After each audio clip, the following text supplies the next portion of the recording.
Former Charleston County School Board member Kevin Hollinshead is once again running for the Charleston County School Board to represent the constituents of District 4, North Charleston.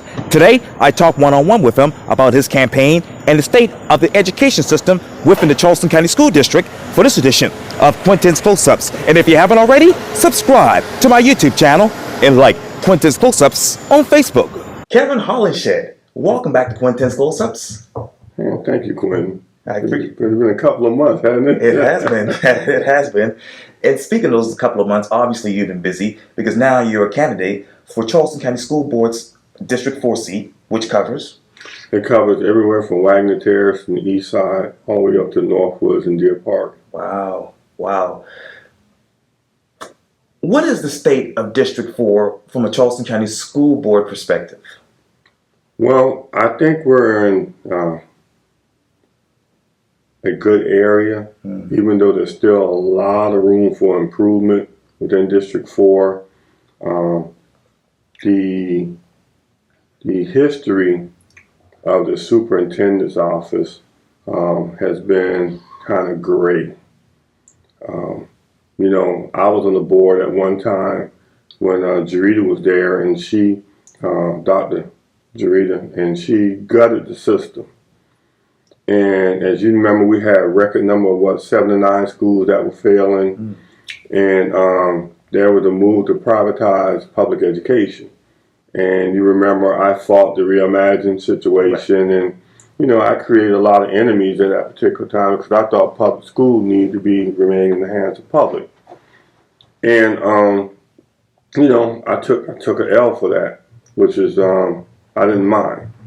But now today, you know, we have a different scenario. We have this cosmetic makeup of the board where we have two factions. We have Moms for Liberty that grew into the board. Remember, it was Coalition for Kids.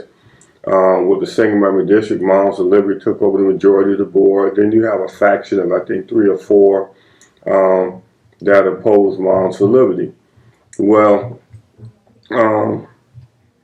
we went through this scenario of picking a superintendent, which, you know, as you know, my slogan is experience matters. I can tell you about picking a superintendent. I think the board made mistakes where when they went shopping for a superintendent, it was of the off season. Superintendents put in their resumes to move somewhere around springtime, and they interview for the fall session to get established into a school and to develop a plan. Well, they went out, I think, around Christmas time or somewhere along that era, and what you get is what you put out is what you get. Yeah. And then, you know, they had this big fight about Dr. Gallion. Right. Well, my educators that I talked to, and I'm not picking sides, I'm just telling you what I was told. Sure. Said he was a nice guy, but we didn't look into his background deep enough. And that he came from his fiancee or whatever. They come from a privatized environment. His record in his school system was not applicable for Charleston County.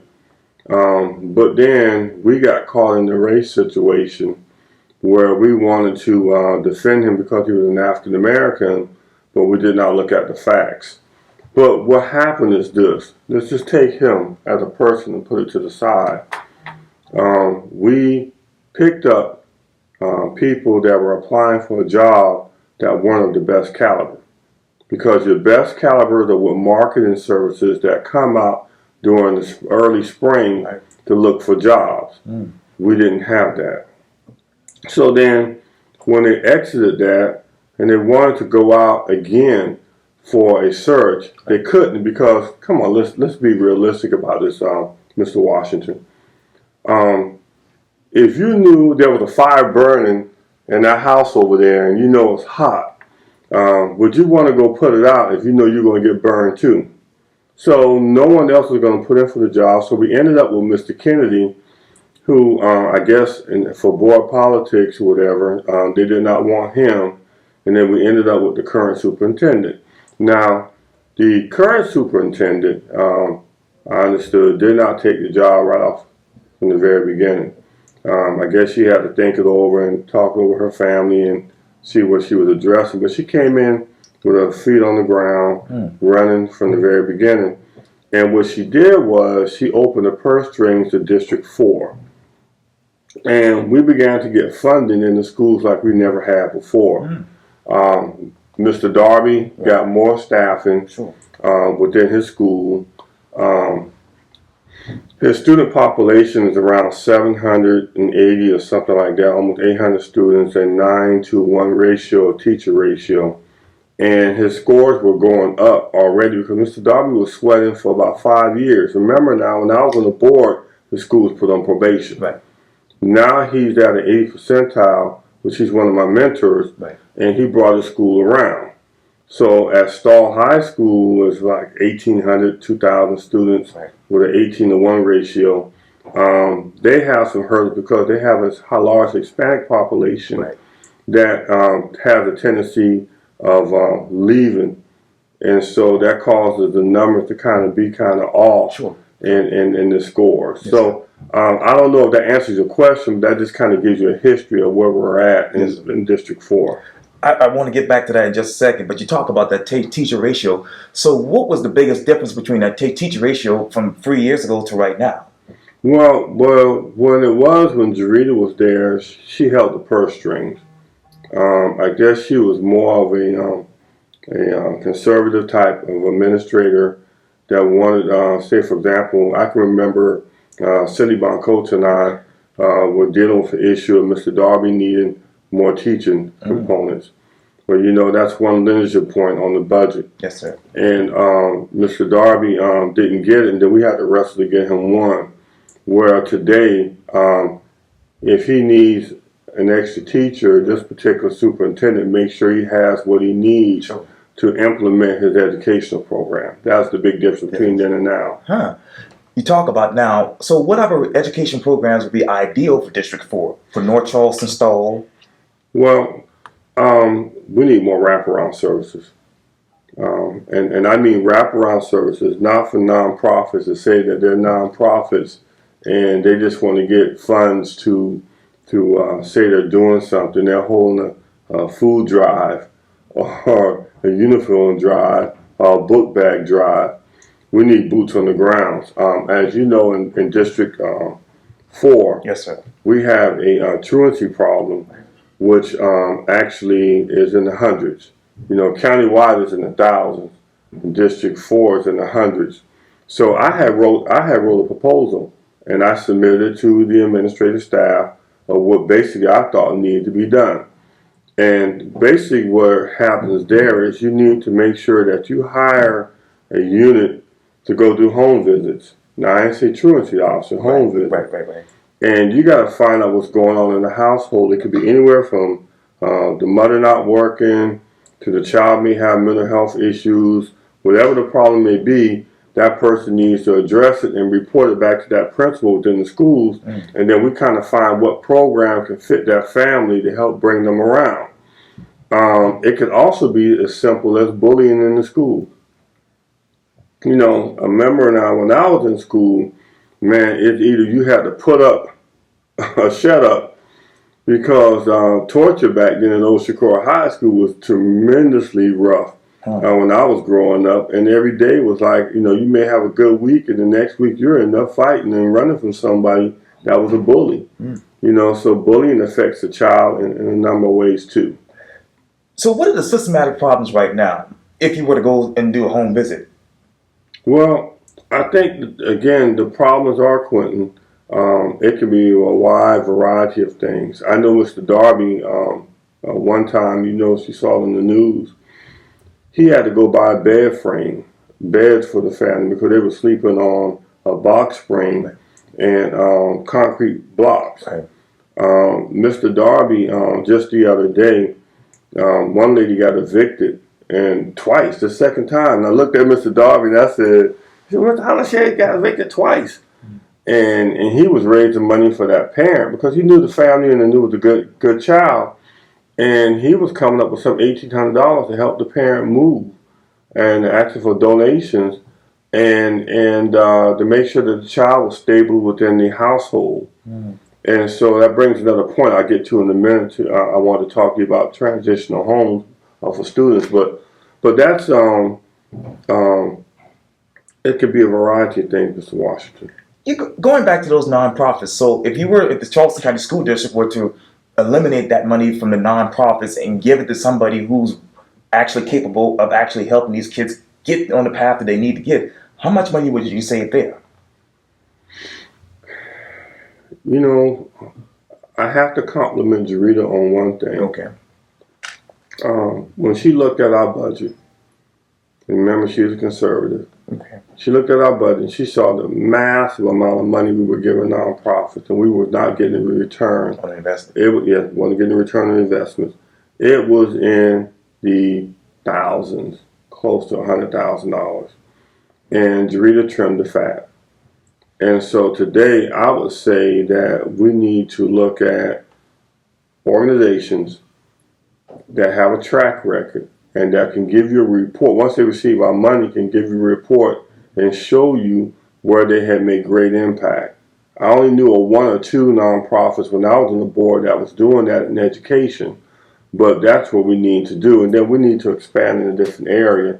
When I was in Atlanta, Georgia, I took a group to Atlanta, Georgia, and we looked at the wraparound services there. And they were, as you know, the Coretta Scott School for Girls, right. Academy for Girls, and Best Academy for Boys. Right. Coretta Scott was graduating 99.9% of the girls. Right. The Best Academy of Boys were graduating 80%, which everybody thought that was low, but for African American males, knuckleheads like us, that was a great number. Having those services to build young men and young ladies up is what we need more so within this district. What line item would you put in the budget for that?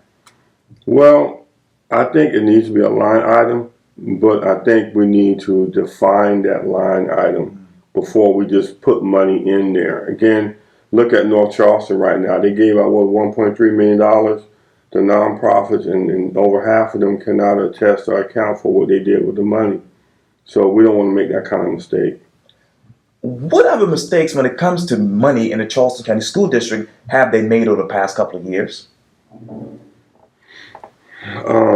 There's a group of nonprofits and organizations that are trying to influence the school board election, and you have to look at the bottom line.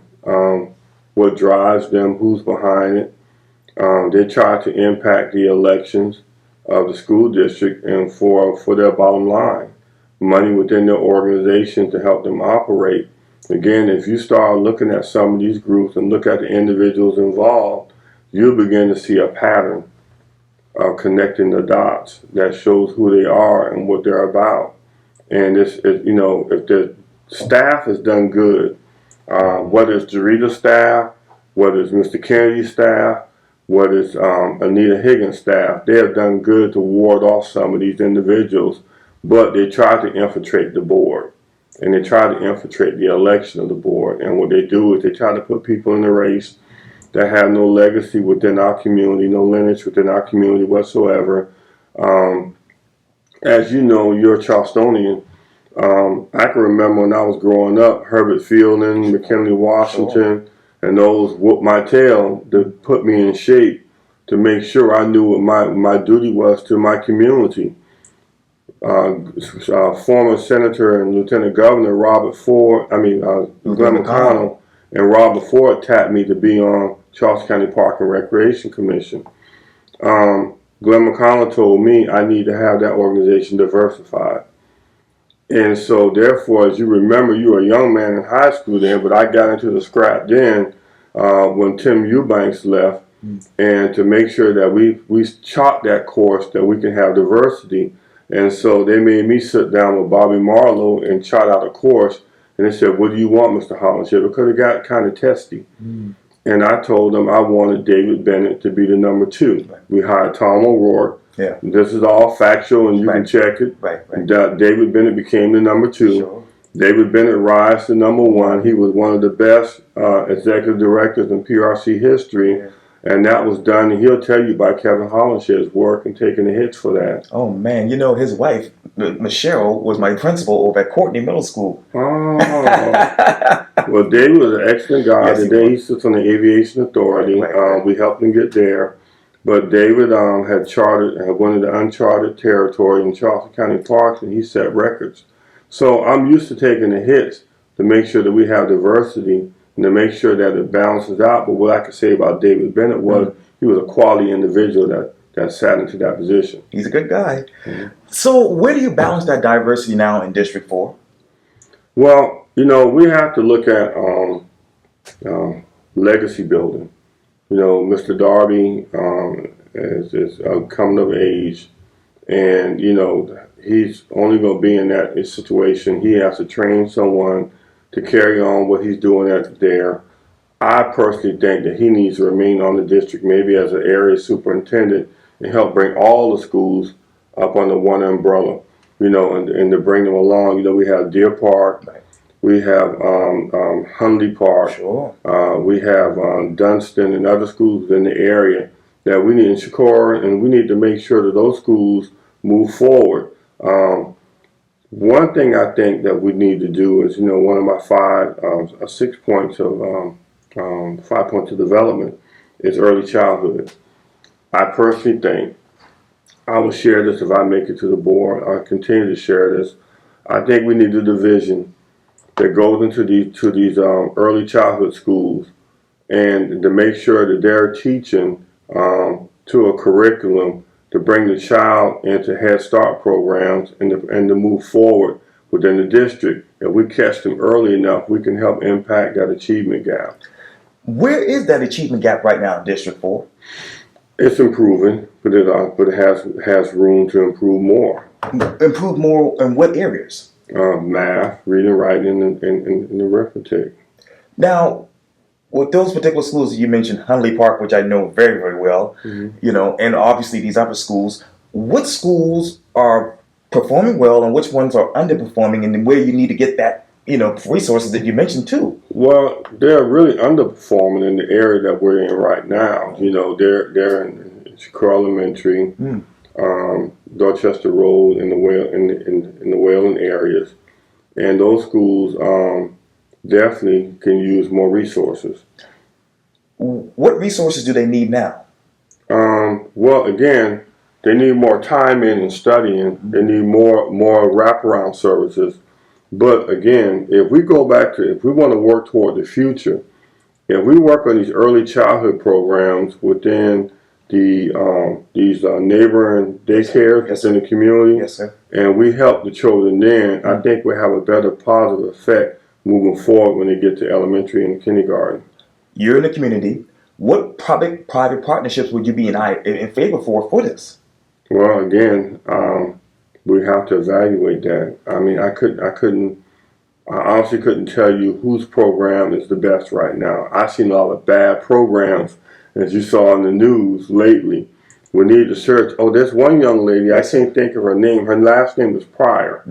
She's up in Berkeley County. If you see her on Facebook, she's an excellent young lady. For the last 6 years, have been educating kids, and she's a former teacher, and she has her own organization. She's very good. I watch her on Facebook, and she's very good. Someone like that, we can mimic and bring her into the community.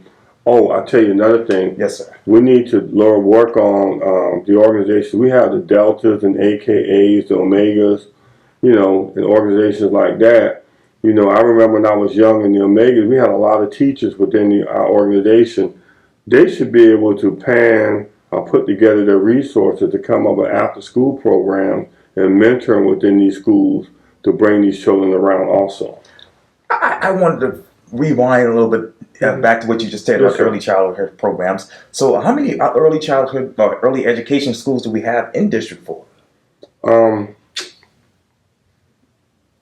I have to research that for you, sir. I don't want to just throw an arbitrary number out there for you. I appreciate that greatly. Yeah, no worries. I got to ask these questions. People get mad because I ask the questions. I'm like, hey, I'm a journalist. That's what I'm supposed to do. What do you expect me to do? I just don't want to throw a number out there to you like that. No, I know. You're good at what you do. I appreciate that. A lot of people don't like it. I'm like, I'm a journalist. Hello.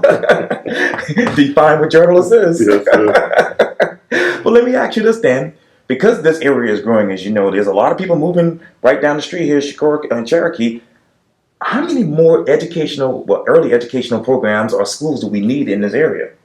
Well, schools are based upon population growth. Right. Remember, there was supposed to be another school placed when I was on the board in the Latson Road area because they were building a subdivision. That never happened, so that school never got chartered. Huh. So that's why you have the overage at Stall High School right now. But then you also have the transitional population that comes in and out of there. A lot of this goes upon attendance lines drawn by the constituent board. Right. We need to kind of work at realigning some of the district lines. I think that Mr. Darby is almost close at his occupancy in his school. Burke High School is now doesn't have the population numbers that it needs. We need to find a way to draw the lines to make sure that Burke High School can receive some of these children, make it a county-wide school that its population can handle some of the shift. Man, oh man. Well, Burke High School is my home. Class of 2004. Great school. My children graduated from Burke, my two oldest. Wow, that's great school. Where do you see this trend? Well, when it comes to Stall High School, that was an area I know very well, in the area that I live. But where exactly do you see this transitional population coming from? Well, it's Hispanic and Portuguese now. It's growing in North Charleston. Right. And I noticed, that there are resources that we need to give them. They look for, just to give you an example, I talked to the Hispanic Society president. They look for recreational outlets of soccer, rugby. Sure. And they do not have that. We need to kind of make a way to find a way to give them some resources. But the biggest thing is in transitional learning from Spanish and Portuguese to English. Now at the county library here, they have that little app called Mango that allows the Hispanic and Portuguese to learn English. We need to get have more resources for them to learn our language to bring them along to the achievement gap. So that's one of the things I think we need to kind of work on. I'm glad you mentioned that. Where exactly is that achievement gap in District 4? Again, it's growing. It's not at its best, but it's growing. It's making strides forward. Where should those strides go forward next? If the superintendent does right, she's pumping in more funds within the district, language skills, writing skills, and math skills, the basics. And if we're able to improve upon that, we're able to improve upon test scores. Where are the test scores right now when it comes to Stall High School in North Charleston right now? North Charleston is improving. Right. Mr. Darby has brought that from failing to coming off the list. Stall is steadily, just kind of moving along. It hasn't got to that point yet, but where Stall suffers at is the transitional student coming and going. They have a center out there in the trailer. When I was there, Cindy Bond coached them, put that in play, where the student can go to the trailer and learn English and transition over into the school. Sure. We need to check up and see how that program's been going, but that was pretty unique there. And so, well, how many more programs like that would you like to emulate within the district? We're going to have to do more. Mr. Darby's picked up a large Hispanic population, so we need to give him those resources that he needs. You talk about, obviously, the current superintendent pumping funds into the districts, into these schools. How much money is that right now? I don't have the actual dollar amount, but I could find that out for you. Sure. When it comes to these schools, I want to ask you this, Mr. Hollinshead. How much has student attendance increased over the past 4 years in your district, District 4? It's growing. Growing in the Hispanic population. By how much? Let's say 30%. And from when to now? It just keeps growing. Now, let me correct that for a second. Yes, sir.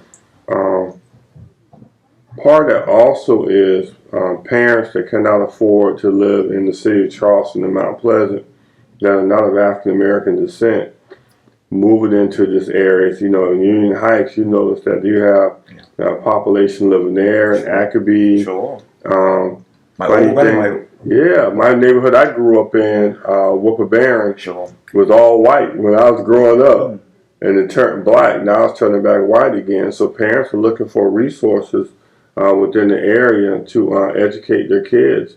So that population is growing 30% by Hispanic, but also maybe about 25% by non-North Charleston residents, and it's continuously changing every year. Well, let me ask you a better question. How does the Charleston County School District grow with that smart growth that's coming? Well, I think what the superintendent does, or this current superintendent, I think what Jarita has done, and also Mr. King didn't have long enough. I think what they've done is they do their retreats. Right. They evaluate what's coming into the district, and they try to make adjustments in the budget to make sure that is adequately met. Okay. And I think this particular superintendent is doing the same thing. What adjustments should be made in the budget right now?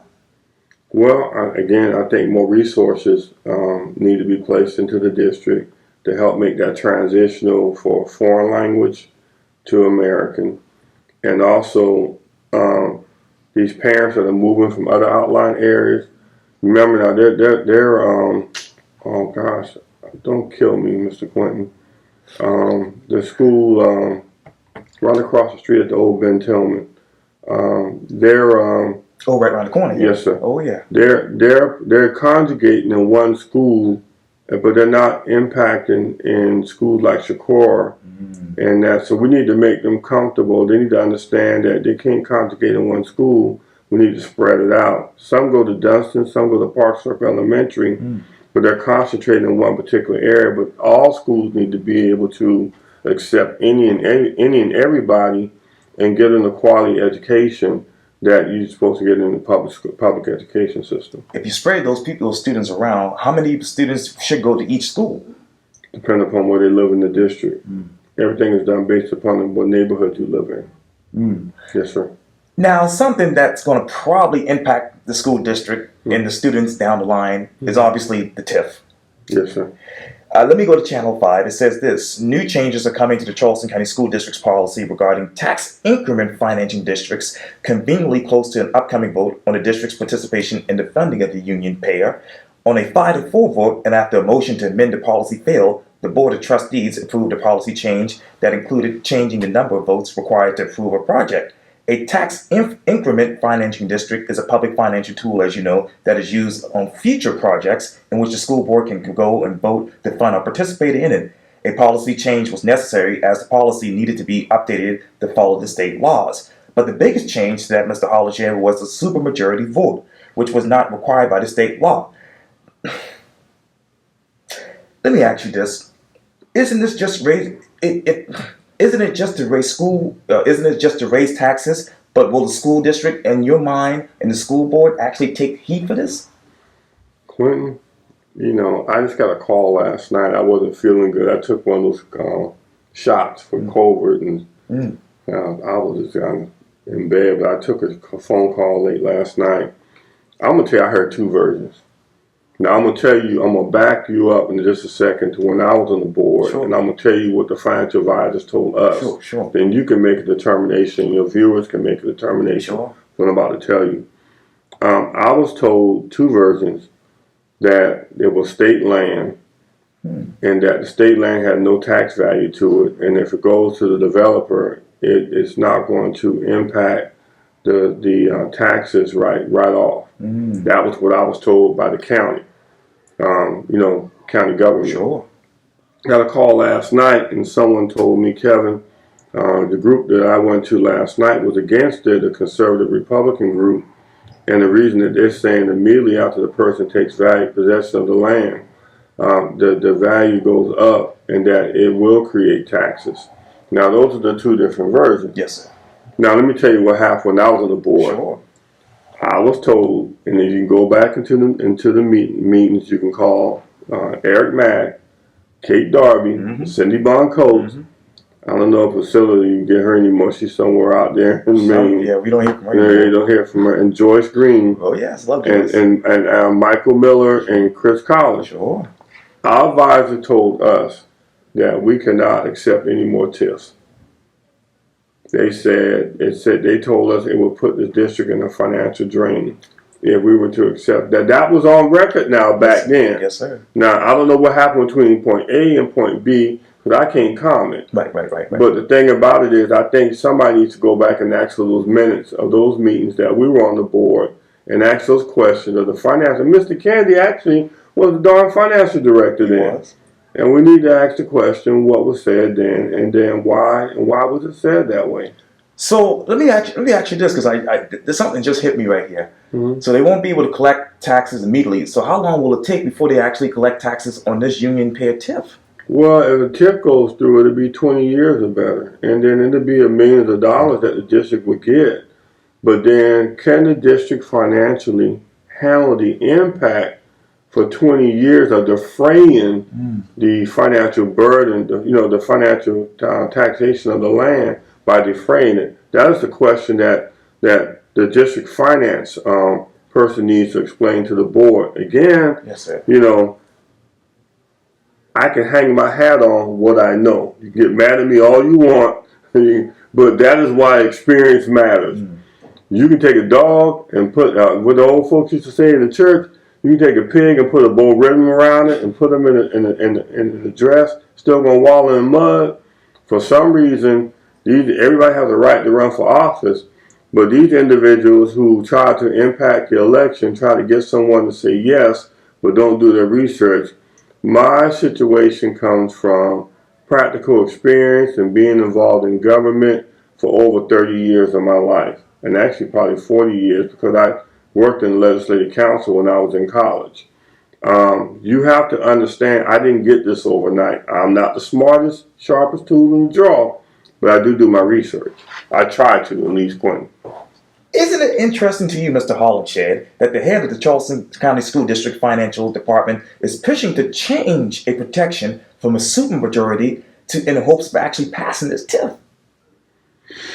Well, I don't know why. And I just got wind of that last night. I've been hearing about it. Wow. That needs to be some more research. I don't know why you need a supermajority to do it. We didn't have it when I was there.